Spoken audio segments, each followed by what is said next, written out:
रामकृष्ण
जवळ माझी चिंता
जवळी नाही चित्त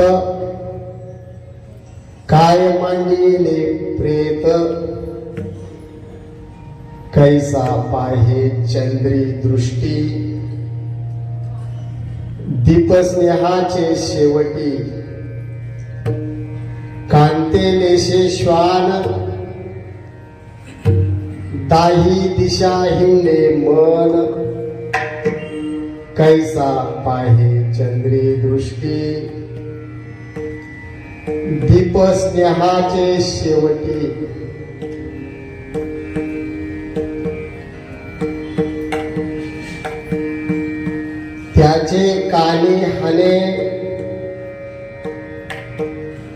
त्याचे कानी हाने बोंब कोण तुका म्हणे कैसा पाहे चंद्री दृष्टी दीपस्नेहाचे शेवटी विठ्ठला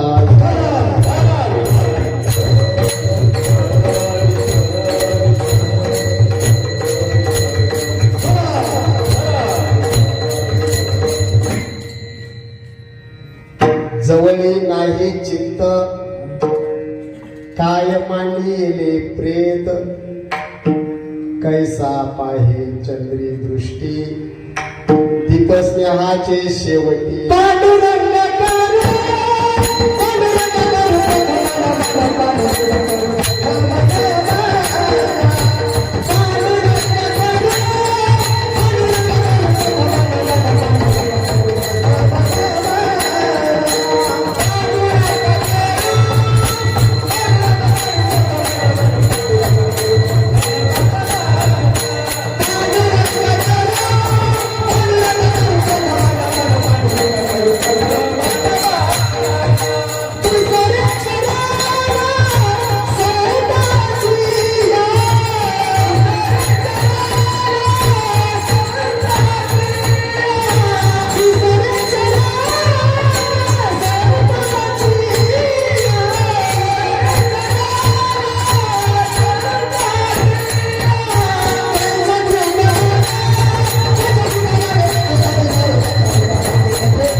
मस्तक हे पायावर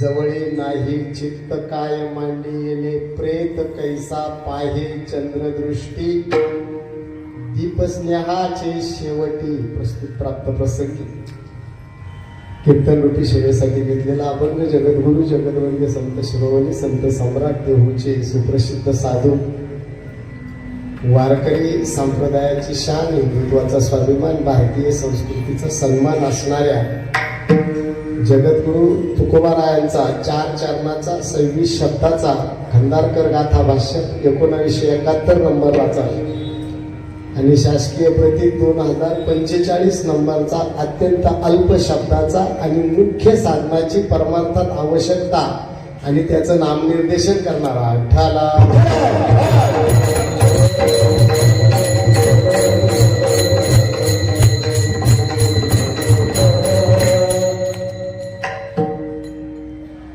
निरूपणाला सुरुवात करण्यापूर्वी या ठिकाणी थोडासा परिहार कैलासवासी दत्तू शिवराम जाधव या सद्ग्रस्तांना आज आपल्यातून जाऊन 1 वर्ष प्रथम पुण्यस्मरण कृतज्ञतेचा तो सोहळा असतो. त्या सोहळ्याच्या निमित्तानं त्यांचे चिरंजीव बाळासाहेब जाधव, त्यांचे बंधू, त्यांचे बहिणी भाईचा सर्व जाधव परिवार आणि संसारामध्ये जरी अशाश्वतीला प्राधान्य असलं तरी कृतज्ञता ही संसारात परमार्थ इतकीच मननीय असते. संसारातला जीव नश्वर असला आणि तो उगाच जन्माला आला आणि वाया गेला असं आपण जरी सहज म्हणत असलो तरी त्या जीवानं आपल्यासाठी जे काही केलेलं आहे त्याचं स्मरण करणे हे आपलं प्रत्येक जीवाचं कर्तव्य आहे. कारण आपण पुढे कोणी महान परमार्थिक असू, शास्त्रज्ञाते असो, शास्त्र योद्धे असो किंवा आणखीन जगातली कोणती कीर्ती जी काही आपल्याला प्राप्त झालेली असते ती आपल्याला त्या आई वडिलांच्या कृपेमुळे प्राप्त झालेली असते. भगवंताचं नाव घेतल्यानंतर संसार सार होतो हे जरी आपल्याला कळत असेल आणि त्याच्यामुळे ज्यांच्यामुळे हे कळलं तेच आपल्याला आसार ठरत असतील तरी म्हणून काय आई वडील शास्त्रामध्ये आसार ठरत नाही. जेव्हा संसार करतो तेव्हा आई वडील तेव्हाही आई वडील देवच असतात आणि जेव्हा परमार्थ करतो तेव्हाही आई वडील हे देवच असतात. आणि म्हणून संसारातली अशाश्वतता हे तत्व बाजूला ठेवून त्यांच्या पुण्यस्मरणाचा जो सोहळा इथं जाधव परिवाराला आयोजित केला त्या निमित्तानं असणारी ही कीर्तनरूपी सेवा आहे आणि त्या योगानं तुम्हा भाविकांचा सज्जनांचा सेवा करण्याचा आलेला हा योग आहे. विठ्ठला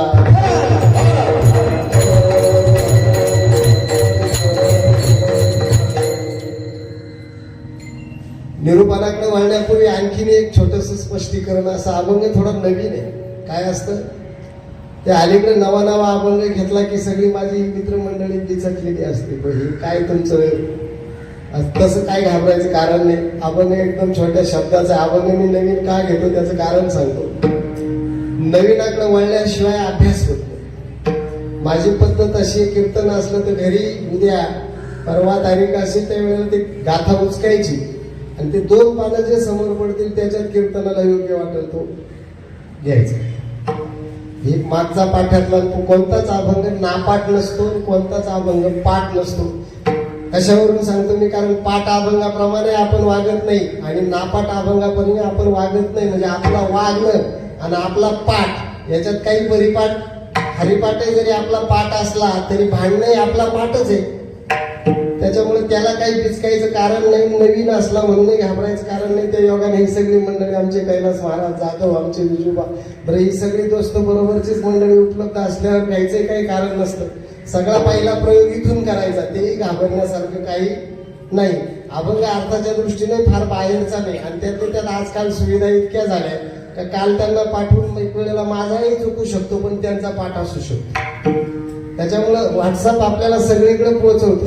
तुकाराम गाथेमध्ये तुम्ही जास्तीत जास्त जेवढे सखोल जाल तेवढं महत्वाचं असतं. तेच रोजच्या अभंग ही नव्या पिढीला त्याचा काही आदर्श मिळत नाही म्हणून थोडं खोलात जावं लागतं. त्या निमित्ताने हे दोन्ही गायक गुणीजन आमचे मृदुकाचार्य गिरीश महाराज, त्याचप्रमाणे आमचे अशोक दाजी आणि बाकीचं सगळं भजनी मंडळ, तुम्ही सगळे बसलेले सर्व श्रोते आणि त्या योगानं कार्यक्रमाला लाभलेली ही पुरुषा आमचे साऊंड सिस्टीम वाले, आता ते रोजचेच परिचयाचेच असलेले आमचे शेळके महाराज आहे. त्याच्यामुळे ते सगळे ऍडजस्टमेंट काय कमी पाहिजे काय जास्त पाहिजे सगळी व्यवस्था करतील. आपल्याला फक्त एकच काम ठेवायचे, संसारात येऊन कीर्तन आपल्या वाट्याला आले म्हणजे येतच नाही.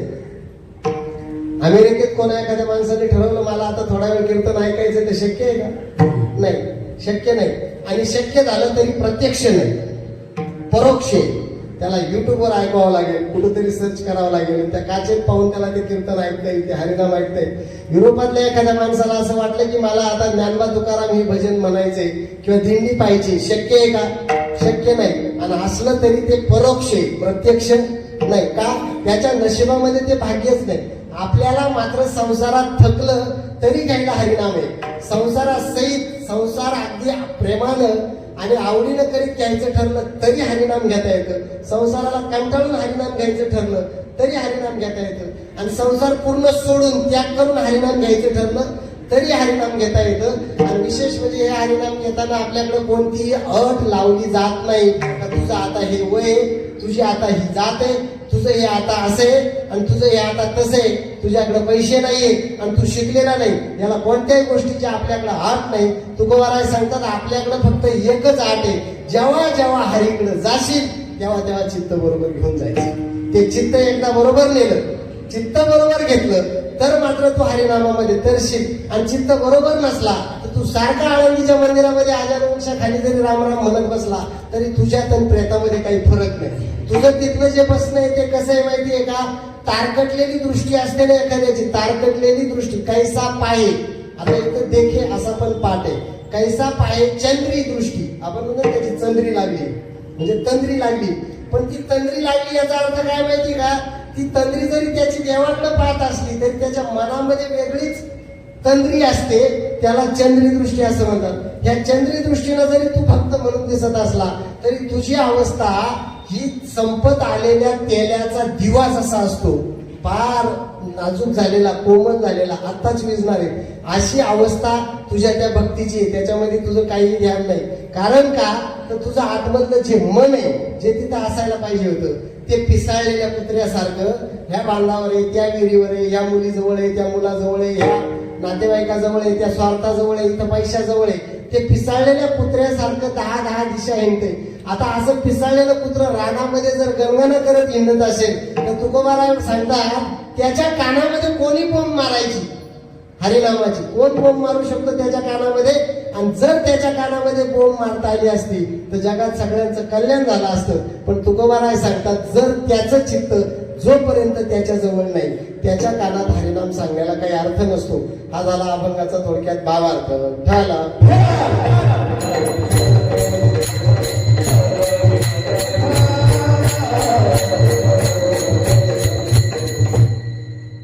शब्द फार सुंदर आहे महाराजांचे.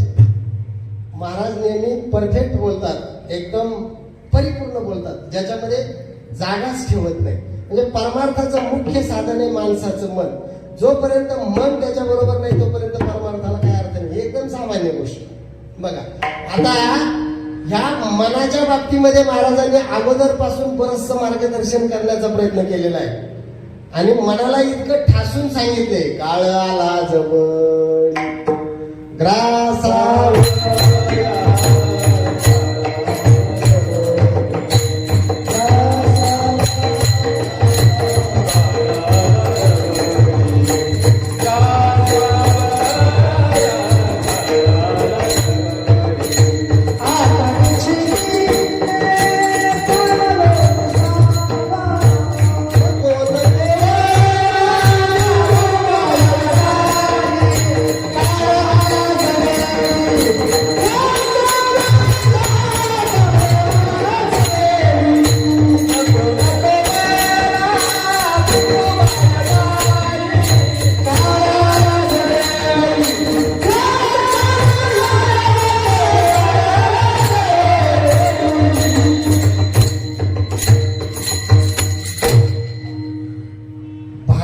जागेवर न थांबणार, निश्चल न होणारी एखादी गोष्ट ज्या वेळेला जागेवर बसवायची असते तर त्याला पहिलं साधन असतं भीती दाखवणे. तुकोबाराय सांगतात हे आयुष्य तुला जे लाभलेले आणि ज्या आयुष्याला तू मी म्हणतो आणि मी वेगळं काहीतरी करणार आहे अशा गर्वामध्ये जो हिंडतो, ह्या मी म्हणण्याचं मूळ कारण आहे मन. आणि ह्या मनाला तुकोबाराय सांगतात जर तुझं मी सांगतो ते तत्व चुकलं तर तुला भीती काय दाखवलेली, काळ आला जवळी एक कानपटात लावी. हे वाक्य नंतरच आहे, कधी जर वर्गाच्या बाहेर गेला तर. म्हणजे कानपटात लावी ही जी भीती तुकोबाराय दाखवतात ती मनाला दाखवतात परिणामाच्या. शांत बस रे ठाला.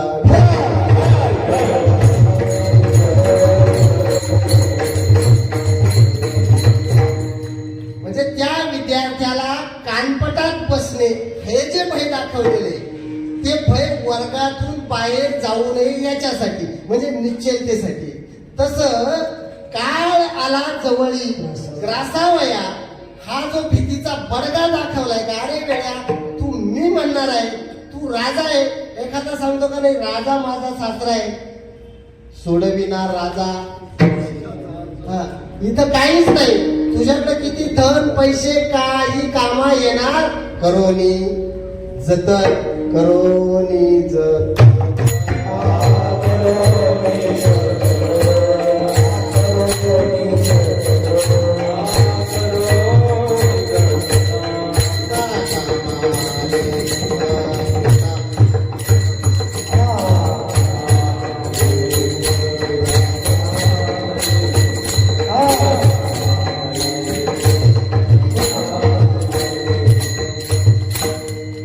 महत्वाचं काय, ज्या धनाला बघा, मनाला देवाकडनं जाणार आहे का, घाबरून अजिबात काही नका रेटून म्हणा तुम्ही, अजिबात घाबरायचं नाही.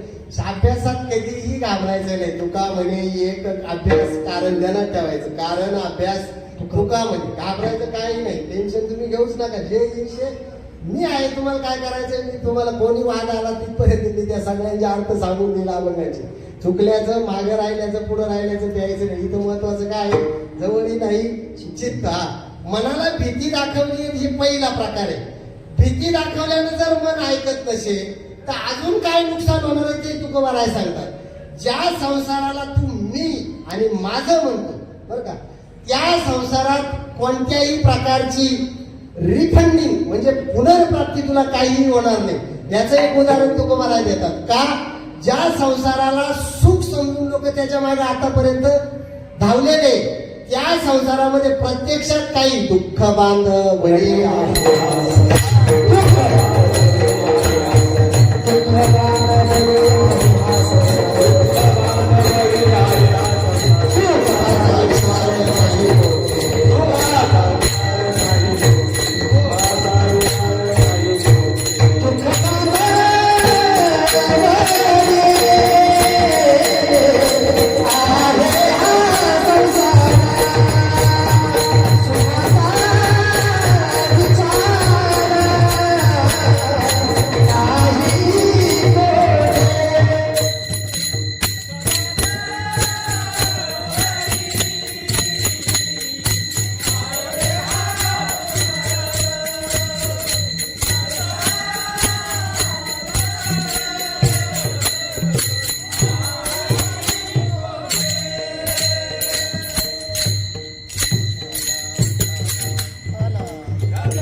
दाखवून पाहिजे, ऐकत नाही.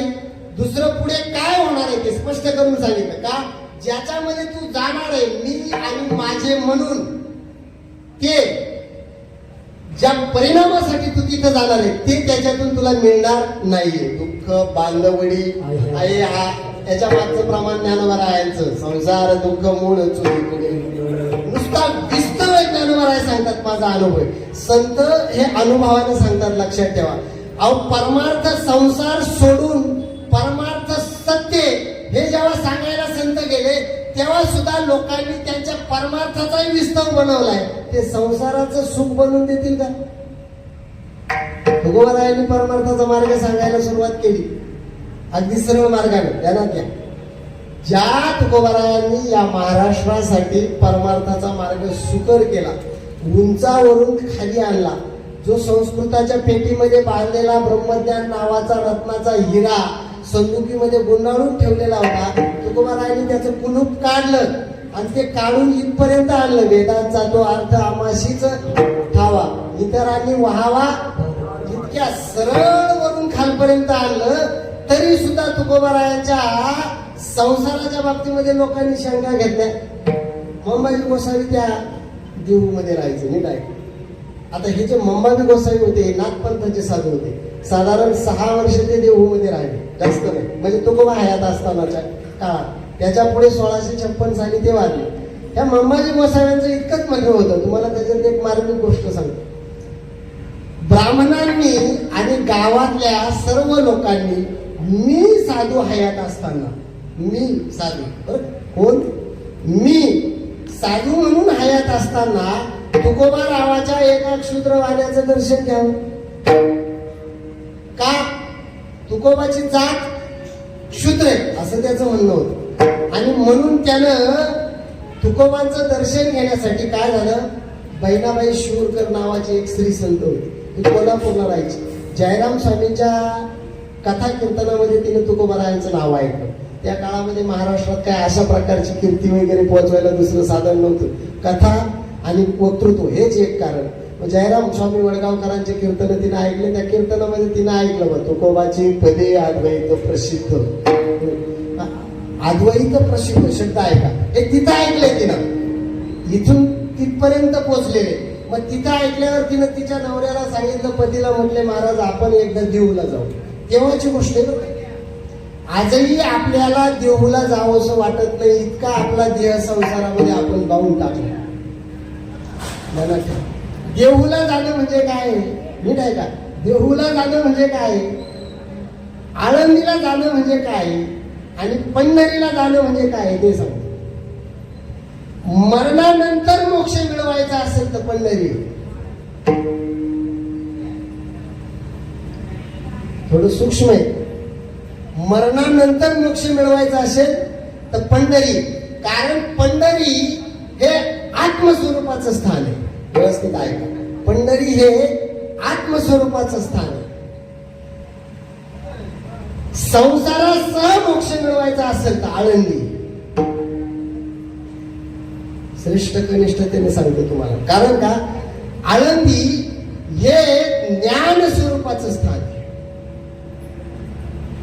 आळंदी हे ज्ञान स्वरूपाचं स्थान आहे.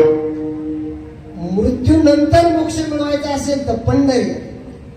संसारासह मोक्ष मिळवायचा असेल तर आळंदी. कळतंय ना? संसारासह मोक्ष मिळवायचा असेल तर आळंदी गिरीश महाराज, आणि संसारच मोक्ष तीर्थ बनवायचा असेल तर देऊळी विठाला.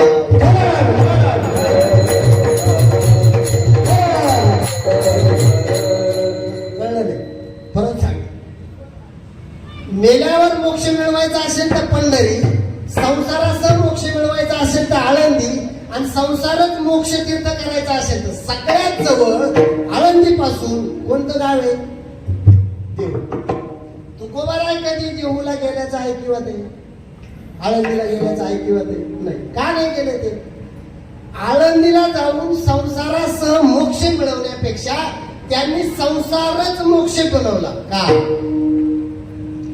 तुकोबारायांनी सांगितलं, तिथं जाऊन जर देह विसरायचा नसेल तर गर्दीत भर टाकून इंद्रायणी घाण कशाला करायची? ते म्हणे ना, पूर्वी एक भोपळा होता, भोपळा, आणि तो देवबाप्पा ब्राह्मण काशीला गेला, आणि जाताना तो एक भोपळा बी बरोबर घेऊन गेला. मग तो जिथं आंघोळ करायचा तिथं भोपळ्याला बी आंघोळ घालायचा. आणि मग त्यानं तो भोपळा, कडू भोपळ्याचं बी होतं ते. काशीमध्ये त्याला वाटलं आपण आंघोळ केली, पवित्र झालो, आता भोपळा बी कापून पाहू. तो कडू भोपळा त्यानं गंगेत धुतला आणि कापून पाहिला. कसा निघाला? गाढव गंगेशी नानीला जाऊन उकिरडा लोळीला, नाही का? अंधस्य दीपो बधिरस्य गीतम धर्मस्य अधर्मस्य किम धर्मकथा प्रसंग. मूर्खाच्या जवळ ज्ञान सांगून काय उपयोग नाही. भोपळा कडू हा कडूच राहिला. का? वरून जरी गंगाजल केलं तरी आतमधल्या वृत्तीत त्याच्या बदल झाला नाही. त्या न्यायानं आळंदीतही जाऊन जर वृत्ती बदलणार नसेल, मरताना हरिनाम घेऊन जर शेवटी संसाराचा विसर पडणार नसेल, तर तुकोबाराय सांगतात परमार्थातला मुख्य अडचण आहे देह. काय अडचण आहे? देवे दिला देह भजला.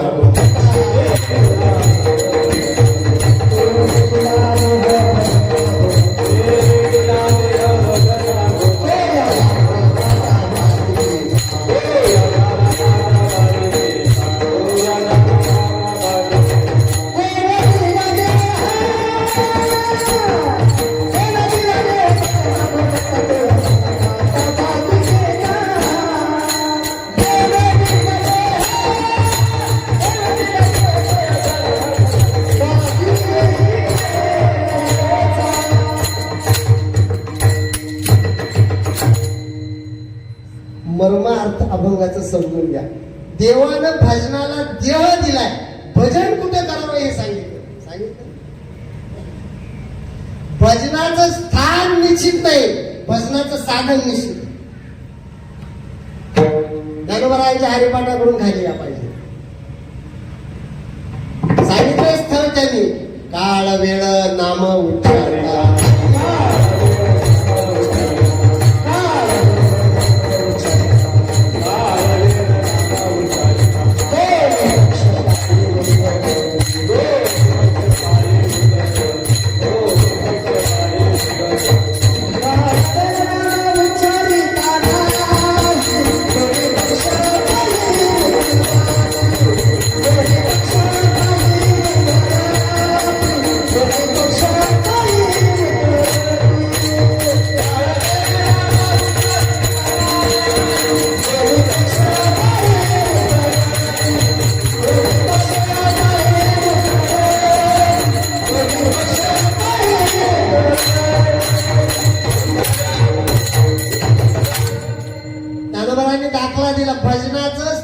निश्चित नाही, भजनाची वेळ निश्चित नाही, भजनाचा काळ निश्चित नाही.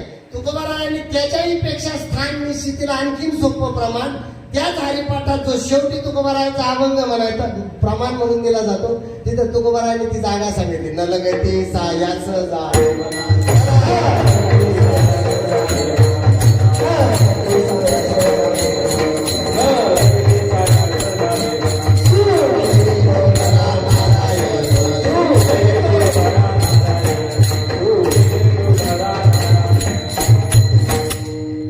न लगती सायास, प्रयत्न नको, कष्ट नको, दुःख नको. असंही सांगितलं नाही का तुम्ही मुलं बाळा होऊन देऊ नका, झाल्या असतील तर ती मारा, विहिरीत सोडा, जंगलात काढून द्या, उपाशी मारा, असंही सांगितलेलं नाही. म्हणजे सायासही काही नाही, दुःख घ्यायचं काही कारण नाही. भजन करावे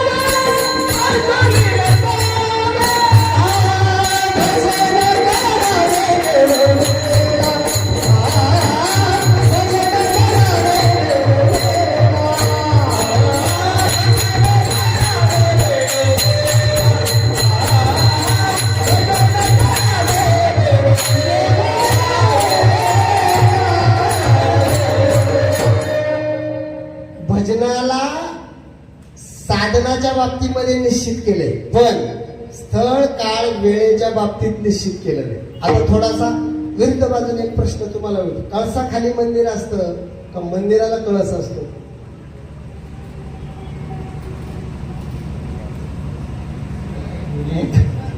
हा, मोठं मर्मच आहे ते, तरच तुम्हाला अभंग कळला असं सांग. मंदिर जिथं आहे तिथं वर कळस असेलच असा नियम नाहीये, पण जिथे कळस असेल तिथं खाली मंदिरच आहे हे सांगायला ज्योतिषाची गरजच नाही. आणि नीट समजून घ्या, थोडा वेगळा प्रश्न आहे. तुमच्या बरोबर देह आहे, तुकोबाराय हे वारकरी संप्रदायामध्ये कळस आहे. ध्यानात नीट कळय, तुकोबाराय तुका झाला शे, तुकोबाराय वारकरी संप्रदायातले कळस आहे. आणि हे कलश स्थान देऊळ आहे. मग तीर्थ पंढरपूरला आहे का आळंदीला आहे का देऊळ आहे? मोठी गंमतच आहे. आता परत थोडस पृथक अर्थानं आपण वा, बाह्य पोशाख हा शरीर पारमार्थिक आहे हे ओळखण्याचं लक्षण असेल, पण ते त्या पारमार्थिकाचं आंतर वैशिष्ट्य नाही हे तर तुम्हाला मान्य आहे. बऱ्याच वेळा गबाळा माणूस पारमार्थिक असतो आणि टिळा टोपी ठोकलेला माणूस नामवंत चोर असतो हे सांगायला, आणि सगळ्यात जास्त चोऱ्या दिंडीत होतात हे सांगायला सुद्धा ज्योतिषाची गरज नाही. तुकोबाराय सांगतात तुमचा बाह्य पोशाख ऊस डोंगा परी रस नदे काय फुललाशी. आपण बहिणाबाई शिवरकरांना कोल्हापूरला जयराम स्वामींच्या कीर्तनात सोडलेले बरं का ध्यानात राहून. हा, तिथून आपल्याला देऊला यायचे. मी तुम्हाला हा प्रश्न याच्यासाठी विचारला का कळस हे मंदिराचं लक्षण आहे. मंदिर हे कळसाचा अस्तित्व असण्याचा पुरावा नाहीये, लक्षात ठेवा. जर आतमध्ये भजन नसेल म्हणजे देहामध्ये भजन मुरलं नसेल, स्वतःच्या देहामध्ये जर भजन मुरलं नसेल तर तुझा तीर्थक्षेत्री वास काही उपयोगाचा नाही. आणि त्यामध्ये जर भजन नसेल म्हणून ते देहू, कळलं? तुकोबाराय देहूलाच राहिले, आळंदीला कधी गेले का नाही गेले? त्यांचं कारण आहे, त्यांचं म्हणणं आहे देह जर परमार्थाच्या कारणी लागणार नसेल तर तुमच्या आळंदीच्या जाण्याला काय अर्थ आहे? 10 वेळा 10वीच्या परीक्षेला बसला आणि एकदा पास नाही झाला. अहो म्हणला सर 10 वर्ष मी एकही दिवस शाळा बुडवलेली नाही तरी मी पास होत नाही का? अरे म्हटलं का पास होत नाही ते सांग, काय करतो शाळेत? म्हणजे काहीच नाही सर, मोबाईल हातात घेतला का असे बटन दाबत राहतो, मास्तर त्याची तो शिकवित राहतो. म्हणजे हा शरीरानं 10 वर्ष 10वीच्या वर्गात बसलाय, पण मनानं एक दिवस तरी बसलाय का? मनानं एक दिवस सुद्धा 10वीच्या वर्गात बसला नाही. म्हणजे याचे 10वीचे 10 वर्ष हे आपल्या पंढरपूरच्या वारे. पण याचं मन ज्याच्यानं देहाचं तीर्थक्षेत्र होतं, ते मन तुकोबारायांनी स्वतःच्या देहाचं देहू बनवलं. त्याचं कारण जे चित्त ते जवळ घेतलेलं नाही. पहिलं चरण जवळी नाही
परमार्थाला कारक असणारं जे मन आहे आणि कारण असणारा जो देह आहे, दोन्हींची जर एक वाक्यता झाली, एक मत झालं, तर तुकोबाराय सांगतात तीर्थक्षेत्राला काही महात्म्य नाही, पुरुषाला काही महात्म्य नाही. महात्म्य हे एकाग्रतेला आहे. तुकोबारायांचे जे गुरु परंपरेचे अभंग आहे त्याच्यात एक गंमत सांगतो तुम्हाला. तुकाराम महाराज सांगतात मी खूप मन एकाग्र करण्याचा प्रयत्न केला. एक दिवस काय झालं की तुकोबारायला एका शेतकऱ्याने ऊस दिली. थोडक्यात सांगतो, मर्माचं फक्त बोलायचं. आणि तुकोबाराय हे भाविक असल्यामुळे रस्त्याने मुलं भेटले, हा म्हणला मला, तो म्हणला मला, तो म्हणला मला. घरी आलेपर्यंत 2 ऊस शिल्लक राहिले. जिजाबाईला अगोदरच पोरांनी जाऊन सांगितलं तुकोबाला ऊस दिले होते गावाच्या माळ्याचे, माळ्या वेळेत नव्हते दिले. आता त्याच्यातलं खरं नाव सांगतो तुम्हाला. ते पिनशेटी पंचमीर नावाच्या तुकोबारायांच्या वेळाने दिलेले. लोक आजपर्यंतही कोणी परमार्थामध्ये सखोल महाराज गेलं नाही, पाहायलाच तयार नाही. तुकोबारायांना जशा 3 मुली होत्या तशी तुकोबारायांना एक बहीण होती. ही बहीण देहूमध्ये लक्ष्मीथळ नावाचं शेत आहे, त्या लक्ष्मीथळ नावाची जी शेत आहे त्या शेताचे जे मालक होते त्यांचं नाव होतं पिलशेठ पंचमीर. या पिलशेठ पंचमीरचा मुलगा होता बाळोबा पंचमीर. त्या बाळोबा पंचमीरला तुकोबारायांची मुलगी दिलेली होती. आणि याच मंदिरामध्ये, याच शेतामध्ये तुकोबारायांच्या ह्या विठ्ठल मूर्ती विश्वंभरवाला सापडल्या होत्या. त्याच्यामुळे ह्या लक्ष्मी थळातली 18 बिघे जमीन, 18 बिघे जमीन जी विठ्ठल टीका म्हणून तुकोबारायांच्या जन्मस्थान विठ्ठलाच्या मंदिराला इनाम आहे, जी आजही आहे, जी मामाजी गोसाव्याला बळपायची होती. आपण तिथून सुरू झालेले आणि शिवरकर संत आपण तिकडे कोल्हापूरला सोडले. 2-3 दृष्टांत एकत्र आणायचे आपल्याला काळजीपूर्वक. मग या मळ्यातून लक्ष्मी थळातून आणलेले ऊस खांद्यावर घेऊन तुकोबाराय आले. याला त्याला वाटले एक शिल्लक राहिला. म्हणजे जिजाबाईला राग आला. जिजाबाईला म्हणे ऊस पाठीत आणला, 2 तुकडे झाले. म्हणजे एक महात्माला दे आणि एक विठोबाला दे. ही झाली कथा. आता कथेतला भाग दृष्टांतांना सोडून द्या. तुकोबारायांना जर जिजाबाईनं मारला असेल, कदाचित मारणार नाही, मला असं वाटतं का मारी नाही मारणार. जिजाबाई रागीट जरूर आहे, पण जिजाबाई यंगराट नाही. लक्षात, जिजाबाई रागीट जरूर आहे. जिला नवरा परमार्थ केल्यामुळे संसाराचा तोटा होतो हे कळतं, पण नवरा हा परमेश्वर असल्यामुळं त्याची विटंबना करणं पतिव्रतेला शोभत नाही. एवढं ज्ञान तिच्याकडे खजिनच आहे. आणि जर एवढी अक्कल तिच्याकडे नसती तर तिला भरलेला काटा काढायला तो पंढरपूरचा महाखल नायक आला असता का? जर शिव्या द्या तो एवढा अगदी थोडा सुद्धा दोष कर्णाला मारताना त्याने सांगितलं तू मरायच्याच लायकीच आहे, जो तोंडावर सांगतो. आणि जिजाबाई त्याला अरे अरे त्या मूळ मायेच्या कारड्या तुझी राडरणकी झाली तरी तो म्हणतो बघू तुझा पाय इकडे दे, आणि तोंडातला तुका पायाला लावतो पुन्हा हात तोंडात घालतो, तिची माती बी तोंडात जाते. लोक विचारते का अरे बाबा जिजाबाईच्या पायाची माती खातो आणि आमच्या हातचा बदामाचा प्रसाद सुद्धा खात नाही, भानगड काय आहे? तर तुकोबाराय सांगतात बाबा भानगड फक्त हीच आहे का ती प्रेतासारखी भक्ती करीत नाही आणि तुम्ही जिवंत असल्यासारखी करती नाही.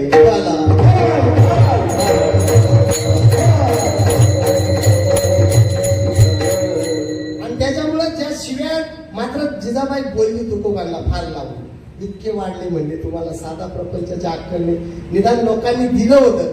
तुम्ही इतर वाटता ते ठीक आहे, पण ज्या समोरच्या माणसांनी माझ्या नातवालाच हे दे, आपल्या नातेवाईक माणसाने तेवढे तर खरी अक्कल नाही, अशी साधी अक्कल तुम्हाला नाही. आणि मग तुकोबाराय म्हणले हे एवढं बोलणं खायचं असं या संसारात राहिलेच काय? महाराज इनामदार वाड्यामध्ये गेले. इनामदार वाडा म्हणजे देऊ मधलं जे विठ्ठलाचं मंदिर आहे त्याला इनामदार वाडा म्हणतात किंवा देऊळ वाडा म्हणतात. तिथं गेले, त्या विठ्ठलाच्या पायावर डोकं ठेवलं आणि त्या विठ्ठलाला सांगितलं यार संसारातही सुख लागून देत नाही आणि परमार्थातही रस्ता सापडून देत नाही, तुझं म्हणणं तरी काय? म्हणजे माळ घालूनही देत नाही आणि दारू पिऊनही देत नाही. जमतंय तुम्हाला? असा जर बाप असेल तर तो मुलगा विचारेल. तसं देवानं सांगितलं स्वार्थ तिकडे बोलणं बसवितो आणि इकडे अपकीर्ती देतो. नेमकं तुझं म्हणणं काय? राग भरले आणि तुकोबाराय तसेच निघाले. तसेच जाऊन त्यांनी भंडारा डोंगर पकडला. 15 दिवस तुकोबाराय घरीच आले. 12 दिवस भंडारा डोंगरावर, नीट ऐका, 12 दिवस गिरीश महाराज भंडारा डोंगरावर काढले पण काही प्राप्ती झाली नाही. मग पुन्हा तिथून उठले राग आणि भामचंद्रावर गेले. भामचंद्रावर वरती एक शिखर आहे, त्या वरती शिखरात एक गुहा आहे, त्या कपाटामध्ये जाऊन बसले शेवटचे 3 दिवस. आणि शेवटचे 3 दिवस जेव्हा तिथे जाऊन बसले तेव्हा तुकोबारायांच्या स्वप्नामध्ये गुरु आला. बाबाजीने स्वप्ने येऊ याला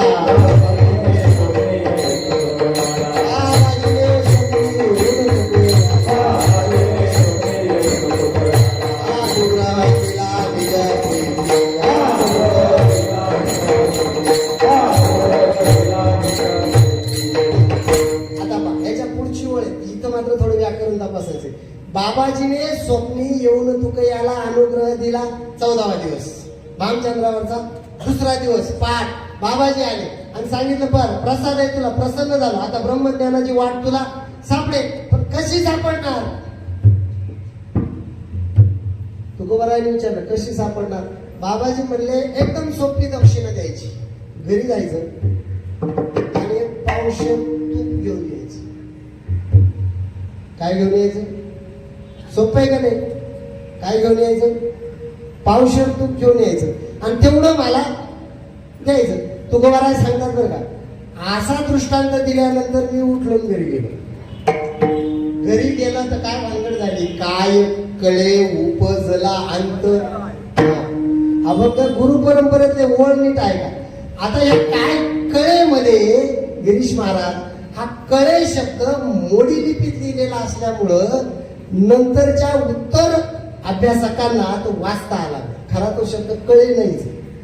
तो शब्द असा आहे, मी घरी गेलो तूप आणायला, गुरुनं सांगितल्याप्रमाणे. तूप किती सांगितलं होतं? पावशेर. मी बी येण्यासारखं उठलं घरी तूप आणायला गेलो.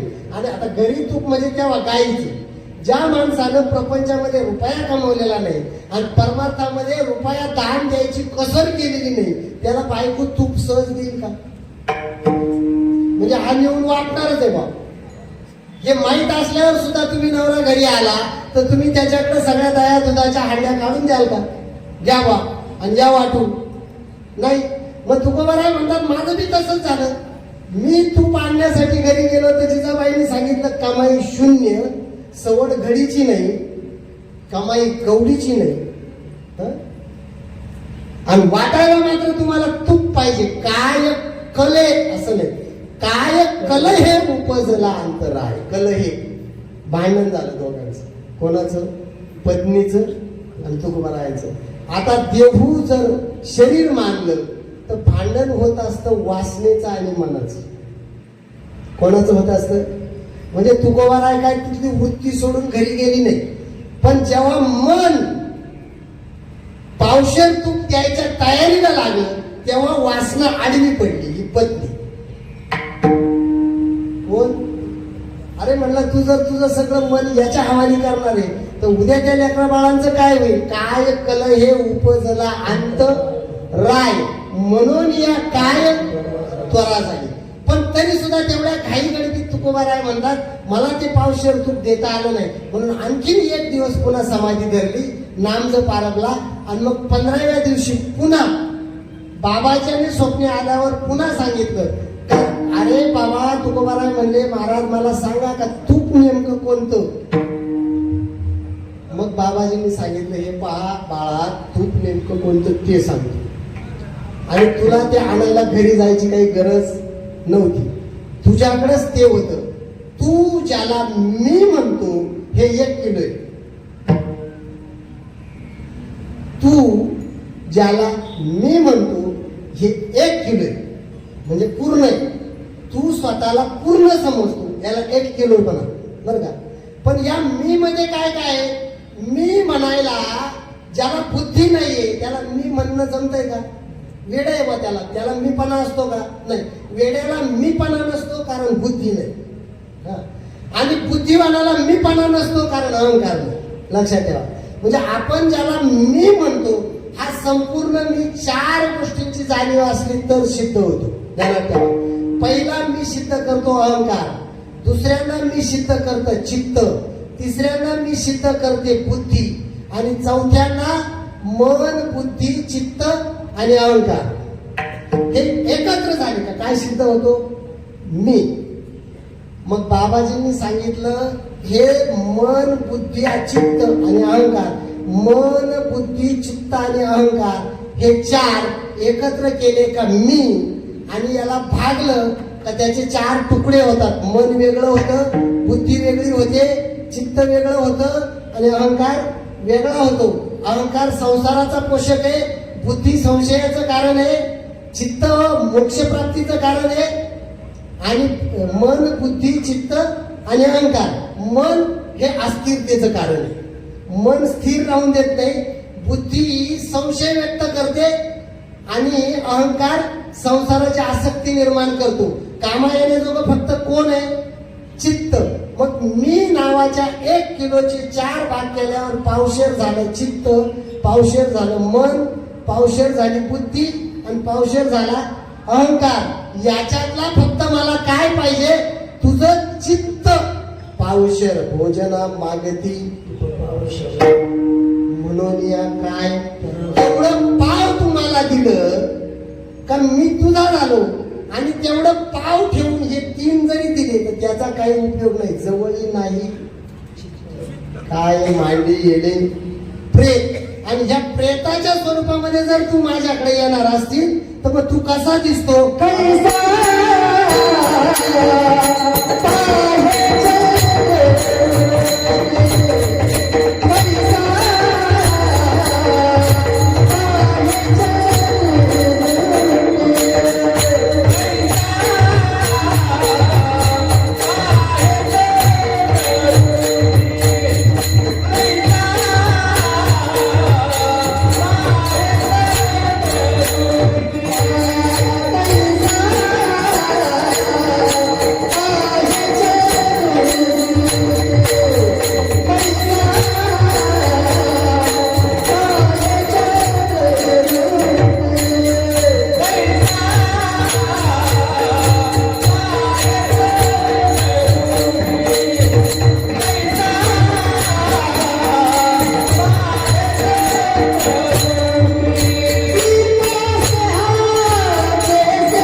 म्हणून बहिणाबाई शिवरकरने कोल्हापूरला वडगावकर स्वामींच्या आश्रमात तुकोबाची कथा ऐकली, ती डायरेक्ट देऊन आहे पतीला घेऊन.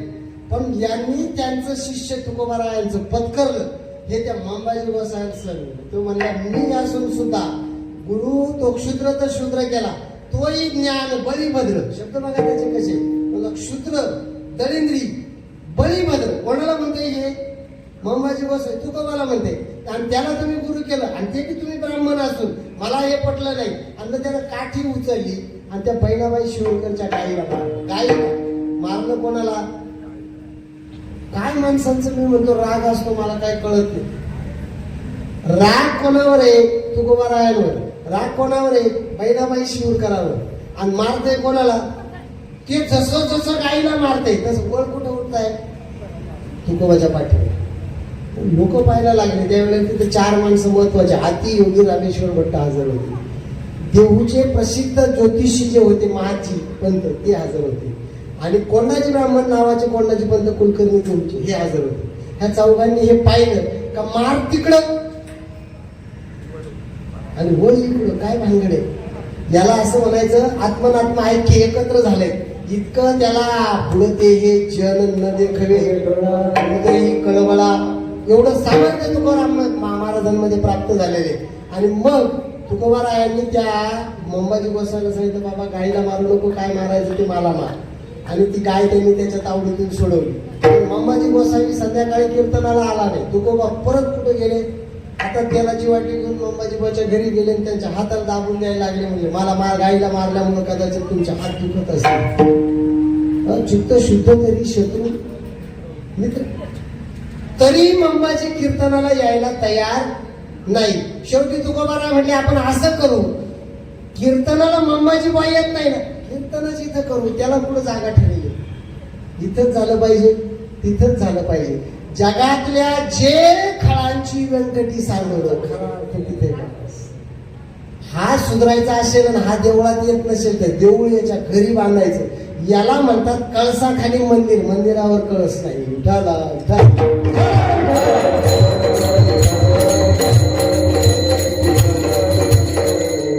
आणि अशी जर स्थिती एकदा झाली तर देव सहज प्राप्त आहे. अशी जर झाली नाही तर बघ कैसा पाये चंद्री दृष्टी. बरं का, चंद्री याचा अर्थ बाहेरची दृष्टी एकाग्र वाटते पण आतलं मन जाग्यावर नसतं, त्याला चंद्री म्हणतात.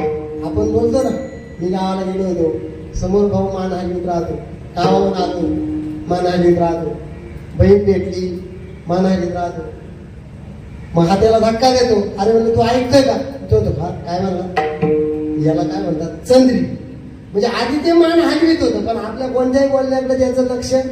कीर्तनामध्ये संसारातला माणूस जर बसला आणि तो अशा चंद्री दृष्टीमध्ये असला तर त्याचं विझणाऱ्या दिव्यापेक्षा वेगळं काहीही त्याला जीवनामध्ये प्राप्त होऊ शकत नाही. कीर्तनात बसलं तर कसं बसलं पाहिजे? कसं बसलं पाहिजे?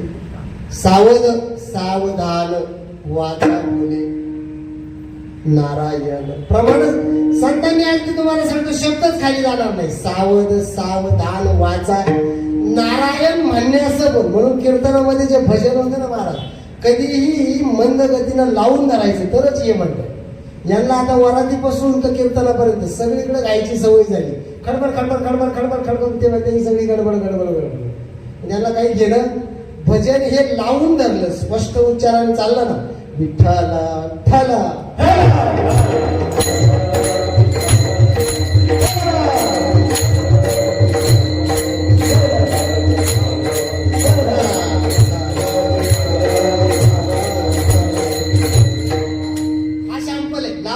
स्वतःला स्थिर करा, मन एकाग्र करा. आणि जर एकाग्र झालंच नाही तर समजायचं हे काय, याचं मन पिसाळलेले. तिसरं चरण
त्याची वृत्ती पिसाळलेल्या कुत्र्यासारखी, त्याचं काही समर्थ होणार नाही. बघा रामायणामध्ये रावण, आणि त्या काय कमी नव्हतं त्याच्याकडे, हे बी आपल्याला माहिती आहे. काहीच कमी नव्हतं त्याच्याकडे. म्हणजे नुसताच लंके माझी घरे किती ते ऐका, सांगितली संख्या 80 तैशी. तुकोबाराय सुद्धा त्याच्या संपत्तीची जबाबदारी घेत नाही महाराज. का? त्यांचं असं म्हणणे 80 तशी सांगितली, म्हणजे मोगाम, सुमारे, नक्की मोजलेले नाही. सुमारे याचा अर्थ सांगितलेल्या संख्येपेक्षा जास्त आकडा असतो तेव्हा त्याला सुमारे म्हणतात. 80 सांगितलेली संख्या, प्रमाणात काय दिलेलं आहे? 80 तैशी. मग कोटी घरे तेथे काश्यानी तांब्याची, शुद्ध कांचनाची 7 कोटी. बरं, वंशाचा संबंध धातयाचा. अजून एक वेगळा अभंग आहे तुकोबारायांचा. हा एक कोणत्या घराण्यातला? ब्रह्मदेवाच्या वंश. म्हणजे ज्ञान ही नाही का? मूर्ख आहे का? आईत कशाचे ते कळत नाही का? अक्कल नाहीये का? विद्वान आहे जगातला सगळ्यात मोठा. पाषाण परीस. तुकोबारायांचं हे प्रमाण खरं आहे का तुम्ही? ते म्हणतात लंका सोन्याची होती. याचं कारण माहिती का तुम्हाला? तिथले पाषाण परीस होती. म्हणजे समजा काही थोडीफार सोन्याची राहिली असं वाटलं असतं तर फक्त दगड उचलायचे होते आणि लंकेतल्या लोखंडाला लावायचे होते. पाषाण परीस भूमी जांबू नद. ऐकलं का? पाषाण परीस भूमी जांबू नद. वंशाचा संबंध धातयाचा. ब्रह्मदेवाचा पोरगा पुलहस्ताचा पुलू, त्याचा विसरवा, आणि विसरव्याचा रावण, म्हणजे त्याचा पंतू. कोणाचा? ब्रह्मदेवाचा. घराणा इतका उच्च, दगड ज्याच्या देशातले परीस, जमीन ज्याच्या देशातली सोनं, त्याचं मन म्हणजे निव्वळ पिसाळलेलं सोनं. शब्दच वापरलाय, कांतलेशी श्वान.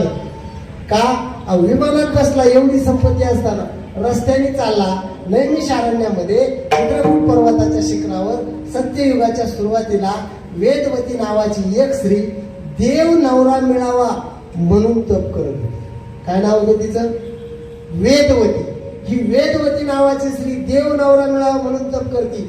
असे तिने 3 अवतार तप केलं होतं याच्या अगोदर. म्हणजे वामनापासून देव नाही म्हणला, त्याच्यानंतर परशुरामाच्या अवतारात देव नाही म्हणला ब्रह्मचारी.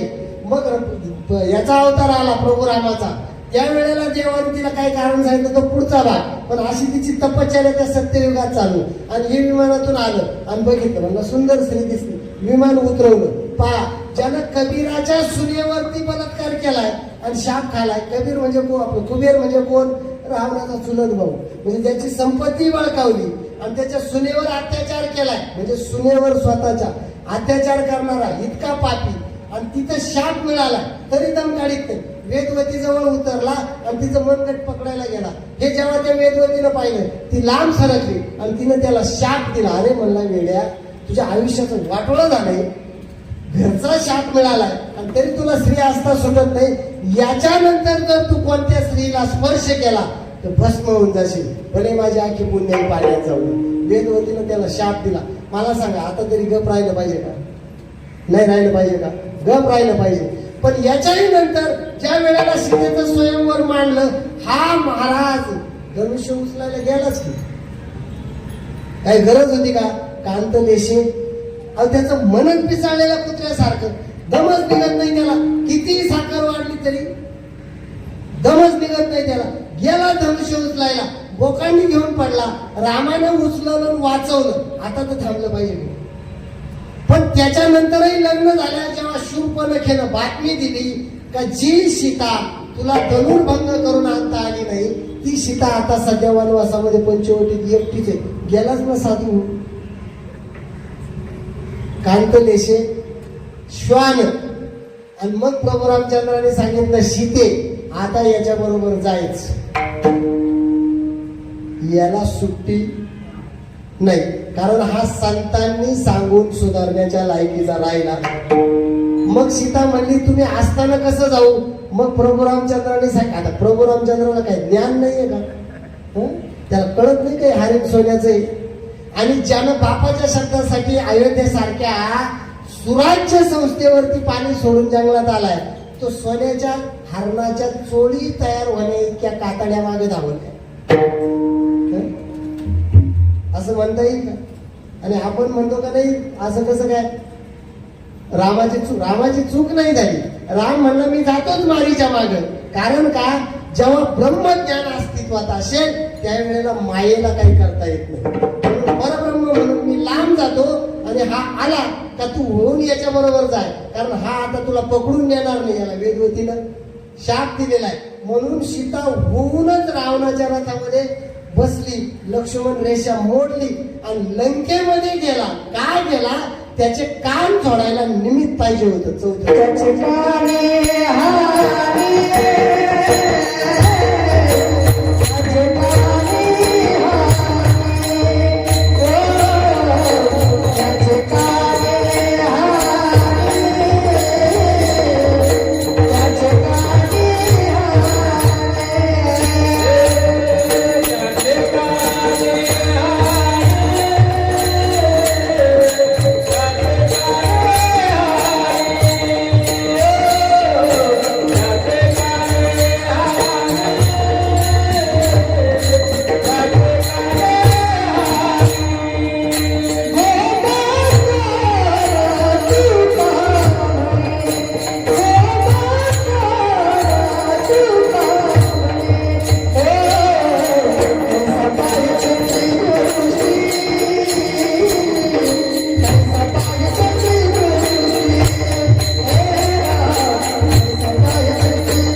लक्ष्मण रेषा मोडील इतकी सीता उद्धट होती का? नाही. रावणाने उचलून न्यावी इतकी आशक्त होती का? इतकी आशक्ताही नव्हती. लक्ष्मणाने सांगितलेला शब्द मोडावा इतकी उद्धटही नव्हती. आणि साध्या सोन्याच्या हरणाच्या कातड्याचा लोभ निर्माण व्हावा इतका रामही अज्ञान नव्हता. तरी ही घटना घडली. याचा अर्थ काय? संतांच्याने जे शक्य होत नाही, तुकोबारायाने प्रश्न विचारला का इतका जर एखादा पिसाळला असेल, पिसाळ्या कुत्र्यासारखं जर त्याचं मन झालं असेल, त्याला धन द्रव्य दारा यांचा लोभ आवरणारच नसेल, तर देवा याचे कान कोण जोडणार? किती सुंदर अभंग आहे तुकोबारायांचा, त्याचे कान हानी. देव म्हणला मी हाणतो, तुम्ही कशाला टेन्शन घेताय? मी हाणतो कान त्याचे, त्याचे कान हाने. याच्यासाठी एवढी कथा. कंस सक्का मामा होता का नाही? सक्का नाही. तुम्हाला त्याच्यात पण गंमत सांगतो, काय बरीच माहिती पण चुकीची पसरली नाही. आहुक नावाचा राजा होता आणि त्याला देवक आणि उग्रसेन नावाचे 2 मुलं होती. ह्या उग्रसेनाचा कंस होता आणि देवकाची देवकी होती, चुलत भाऊ होती. ज्या वेळेला उग्रसेनाचं राज्य हे कंसालाच मिळणार होतं, त्याच्यात काही वाद नव्हता. कंसाचं चुकलं काय ते तुम्हाला सांगतो. श्रीकृष्णाने त्याला काय येऊन मारलं? तो त्याच्याच बापाच्या राज्यावर होता, त्यानं कोणाचं बळकावलं नव्हतं. आणि देवकीचं लग्न म्हणजे चुलत बहिणीचं लग्न त्यानं भरपूर खर्च करून काढून दिलं होतं. त्याचं काही चुकलेलं नव्हतं. फक्त त्याचं इतकंच चुकलं का तो मोठा झाल्यावर त्यानं बापाला कैदेत टाकून राज्य बळकावलं. म्हणजे उद्या मिळणारच आहे ना उतारा नावावर, आजच पान उतारा करायची काही गरज होती? गरज होती का? स्वतःच्याच बापाचं राज्य तरी कंसाला जाऊन मारला. काय कारण आहे त्याचं? पिसाळलेलं श्वान आहे. त्याला उद्या मिळणाऱ्या सत्ते इतकं सुद्धा दम राहिला नाही. आजच बापाला कैदेत टाकलं आणि घेतला. म्हणूनच रामदास स्वामीने औरंगजेबाला बुडाला औरंग्या पाठी असं म्हटले. एका बादशाला एक संत उद्धट शब्द वापरतो, हे वारकरी संप्रदायाच्या किंवा आपल्या सहिष्णू धर्माच्या नियमात बसलेलं नसलं तरी सुद्धा रामदास स्वामी हे औरंगजेबाला पापी का म्हणतात आणि औरंग्या पापी असं का म्हणतात? जेव्हा कल्याण स्वामींनी प्रश्न विचारला त्यावेळेला रामदास स्वामी सांगतात का औरंगजेबानं त्याच्याच बापाचं राज्य मिळवलं, याच्यातही काही वाईट नाही. प्रत्येक बादशानं त्याचं राज्य वाढवलंच पाहिजे, हा नियमच आहे, त्याच्यातही काही वाईट नाही. पण त्यानं 50 वर्ष वय असतानाच बापाला कैदेत टाकून राज्य बळकवले, म्हणून बुडाला औरंग्या पाठी. त्याचे कान आणले पाहिजे ना त्याचे कान, भले तो कोणी का असाना. म्हणून कृष्ण 8च वर्षाचा झाला आणि त्यानं अक्रूराला सांगितलं ये मला न्यायला. अक्रूर म्हणला देवा गवळणींच्या ताब्यातून तुला नेणं सोपं आहे का? अक्रूरा चांडाळा शिवाय आहे का तुम्ही कृष्णाला नेताना? पण कृष्ण रथामध्ये बसला स्वतःहूनच, गवळणीला बाजूला केलं आणि अक्रूराला म्हणला पण लवकर घे, अजिबात थांबायचं का? त्याचे कान हाणे. त्यानं बापाला कैदेत टाकले. पण त्याच्या बिन माझ्या बिन निमित्त कळलं तुम्हाला? राम रावणाचे कान हाणायला गेला का? त्यानं माझी बायको पळवून नेली हे निमित्त. अक्रूर म्हणला देवा कंसाला तू मारणार मामा असून ज्यानं तुझ्या आईचं लग्न करून दिलेले त्याला हाणणार, त्याचा बाप त्यानं कैदेत टाकला, तुझं काय बिघडलंय? देव म्हणला त्याचा बाप त्यानं कैदेत टाकला, माझं काय बिघडेल नाही, पण माझा बाप त्यानं कैदेत टाकला का नाही? त्याचे कान. आणि जसा देव गेला, लढाई नाही, पुकारलं नाही, काहीच नाही. भागवत वाचून पाहतो मी. जसा गेला रथातून उतरला, पायऱ्या दरबाराच्या चढला, खडा खडा खडा खडा सिंहासनाजवळ गेला आणि कंसाचं गचांड धरलं आणि भर सभेमध्ये ओढला आणि देव छातीवरती बसला आणि बुक्के मारून मारून त्यानं कंसाची छाती फोडली. त्याचे कान. अरे कंस म्हणला काही सांग तर खरं, माझं बिघडलंय काय? तुला मारायला एवढे पाठवले होते, त्यांचं काय झालं? ते भगवान म्हटले ते सगळे मी आधीच मारले, त्याचं तू काही टेन्शन घेऊ नको, पण आता तुला मी मारणार आहे. पण म्हणला का? त्याचं कारण आहे बाबा का तू पिसाळलेल्या कुत्र्यासारखा आहे, तुला बाप कळत नाही, तुला आई कळत नाही आणि ज्याला हे कळत नाही त्याचे कान हाणे. बोंब मारे तुका म्हणे कैसा पाहे चंद्री दृष्टी दीप स्नेहाचे, असा दिवा मला विझवल्याशिवाय जमणार नाही. विठोबा हरी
त्याचे कान हने बोम मारी तुका म्हणे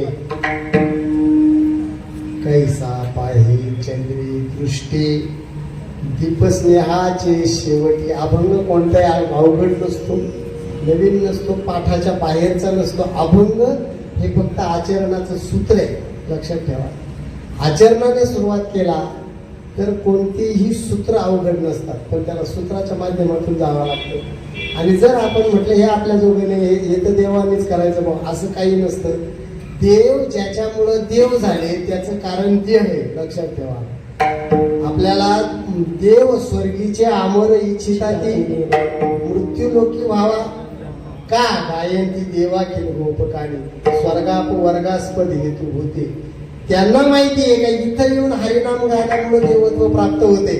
आणि आपण जर स्वर्गातच बसून राहिलो तर तिथं कीर्तन करता येत नाही. मग पुण्याची पावती सरी येऊ लागती माघारे मृत्यू लोकी. म्हणून देवाला देवत्व प्राप्त झालंय त्याचं दुःख आहे. आणि तुकोबाराय सांगतात तुम्हाला देह प्राप्त झालाय त्याचा वापर करता येत नाही.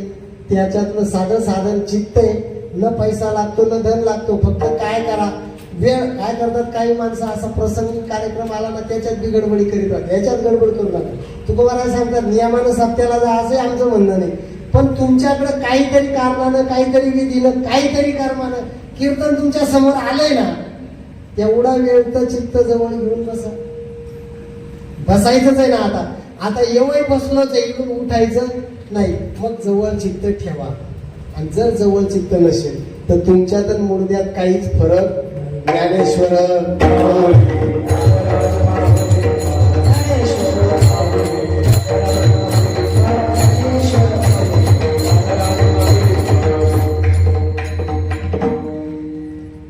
कमीत कमी शब्द हे मराठी भाषेचं वैशिष्ट्य आहे. आणि उत्तमात उत्तम मार्गदर्शन हे तुकोबारायांचं श्रेष्ठत्व आहे. बोलायला आपल्याकडे 10-5 मिनिटं अजून जरी होते तरी पण माझ्या पाठीमागं माझा कर्मयोग आहे. स्वधर्म जो सांगेल काळुताया ते दंडेल चोरू म्हणून हरेल सर्वस्व जयाचे. आणि जेव्हा तुम्हाला कीर्तन समजत येतं मी लक्षात ठेवा, कीर्तन वाचाळ करायचं नाही, कीर्तन शास्त्रबाह्य करायचं नाही. भले समोरचे लोक आळस देऊ द्या, त्यांना माहित नाही का त्यांच्यासाठी चाललेलं औषध आहे हे बरोबर आहे. ते समोरचे लोक आळस देऊ द्या, नाराज असू द्या, त्यांना ते जड वाटू द्या. लई शास्त्र शुद्ध आहे बा, स्वतःला पंडित हे सगळं डोक्यातलं तुम्ही काढून टाका. लक्षात ठेवा डॉक्टरला नक्की माहिती आहे का समोरच्याला काय चारायचं. त्याच्यासाठी समोरच्याची इच्छा विचारण्याची पद्धत नसते. कोणतं औषध देऊ आणि मग ते तू कसं खातो, अजिबात नाही. जिथे इंजेक्शन तिथे इंजेक्शन, जिथं सलाईन तिथं सलाईन, जिथं ऑपरेशन तिथं ऑपरेशन. बाकीच्या पंचायती करायच्या नाही. कारण का तिथं आपण म्हणतो का नाही डॉक्टर असं नाही जमणार. ते का म्हणत नाही, कारण आपल्याला माहिती का हे फक्त डॉक्टरलाच माहिती आहे का आपल्या आतमध्ये काय पाठवायचं. तसं महाराष्ट्रामध्ये हे महाराज फक्त वारकरी संप्रदायालाच माहिती आहे का तुम्ही सुखाने कसे जगू शकाल. इतर कोणताही संप्रदाय या बाबतीमध्ये काळजी करत नाही. अनवस्था फार वाढलेली, अव्यवस्था फार वाढलेली, कुटुंब फार अस्वस्थ झालेले. त्याचं कारण असं आहे टीव्या बंद करा, मोबाईल बंद करा. आपल्या मुलांसोबत रोज रामावर कृष्णावर 2-2, 4-4 वाक्य का होईना बोला. भले भांडणं करा, राम मोठा होता का कृष्ण मोठा होता हे भांडण उभं करा, पण त्याची मुलाशी चर्चा करा. रुक्मिणी कोण होती, सावित्री कोण होती, सत्यभामा कोण होती, ही तुळजाभवानी काय भानगडे, ही चतुर्शृंगी काय भानगडे, हे माऊरची देवी कोण आहे, हे देवाऱ्यामध्ये ठेवलेले हे टाक काय भानगडे, हे कशासाठी इथं पूजायचे. याच्यावर जेव्हा तुम्ही कौटुंबिक चर्चा कराल, ह्या परंपरा मुलांना समजून द्याल आणि तिथपर्यंत हा खरा परमार्थ आचारानं पोचवाल, त्या दिवशी तुम्ही जगाल. एरवी तुमच्या जगण्याला आणि रोजच्या रोज कीर्तनात हजर राहण्याला सुद्धा काहीही अर्थ नाही. जवळ नाही चित्त काय मांडी येणे प्रेम. ज्याच्या जवळ चित्त आहे त्याच्या जवळ परमात्मा आहे. आणि ज्याचं चित्त जवळ नाही तो पंढरपूरमध्ये जन्माला आलेले काही दारू पिऊन मरती नाही का. किती वेळा पंढरपूरमध्ये वारीला मी गेलो, गल्लीतून उतरून दारुडे बाजूला करावं लागतं, तेव्हा गाडी देवळा पोत जाते. मग तर पंढरपूरमध्ये जन्माला येईल तिथे तर पाहिजे तेवढे भेटतात. पंढरपूरचा आणि प्रवृत्तीचा काही संबंध नाही, चित्त शुद्धीचा आणि परमार्थाचा संबंध आहे. जय विठ्ठल जय